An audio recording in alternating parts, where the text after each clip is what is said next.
हजरत सुलेमान अलैहिस्सलाम की सबसे बड़ी हुकूमत थी। आज भी अंग्रेज की किताबों में किंग सुलेमान के नाम से जाने जाते हैं। आपको हवा, जिन्नात, परिंदे और जानवरों पर हुक्मरानी अल्लाह ने अता की थी।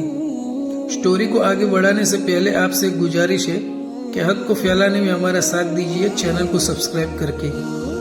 एक बार हजरत सुलेमान अलैहिस्सलाम ने दरबार लगाया तो सारी जितनी भी सैनिक थी सबने हाजिरी लगाई। उनके सैनिक थी, जिन्नात, जानवर, परिंदे सब हाजिर हुए, मगर उनका चहेता परिंदा हुदहुद गायब था। आपने पूछा, हुदहुद कहाँ है? जब नजर न आया तो सुलेमान अलैहिस्सलाम ने फरमाया, अगर वो गैर हाजिरी की मजबूत दलील न लाया तो मैं उसे जबा कर दूंगा। अभी ये बात चल ही रही थी कि वहां पर हुदहुद आ गया। पूछा गया, तुम कहाँ थे? उसने बड़ी इज्जत के साथ जवाब दिया, मैं उड़ते उड़ते ऐसे मुल्क पहुंच गया जहाँ लोग सूरज और बुतों की पूजा करते हैं।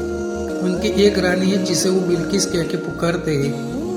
हजरत सुलेमान अलैहिस्सलाम ने कहा कि अगर तुम्हारी बात सच है तो मेरा खत मलिका तक पहुंचाओ ताकि वो शिर्क से बाहर आ जाए। हुदहुद ने खत ले जाकर मलिका बिल्किस की गोद में जाकर रख दिया। मलिका के दरबार में उस वक्त 200 से करीब सरदार बैठे थे। उन्होंने जब खत पढ़ा तो गुस्से में आ गए, मगर मलिका बहुत समझदार थी। उसने कहा कि मैं हजरत सुलेमान की तरफ तोहफा भेजूंगी, अगर उन्होंने कबूल कर लिया तो बादशाह है, मैं जंग करूंगी, लेकिन उन्होंने तोहफा कबूल न किया तो मैं उनकी पैरवी करूंगी क्योंकि वो नबी है। हजरत सुलेमान ने कहा कि क्या तुम मेरी मदद करना चाहते हो, मगर मुझे अल्लाह ने इतना दिया है कि मुझे मलिका की कोई तोहफा नहीं चाहिए, लिहाजा तुम्हारा तोहफा तुमको ही मुबारक हो।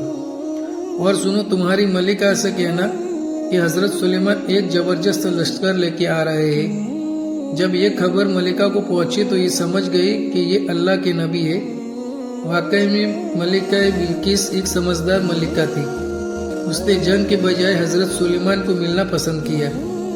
जब हजरत सुलेमान को ये खबर मिली कि मलिका आ रही है हमारे दरबार में, तो आपने कहा, ऐसा कौन है जो मलिका के आने से पहले उसका तख्त यहाँ पे ले आए?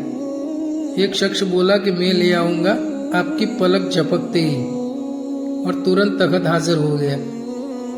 जब मलिका दरबार में हाजिर हुई तो तख्त को देखकर बोली, तो ये तो तख्त हूबहू मेरे जैसा है।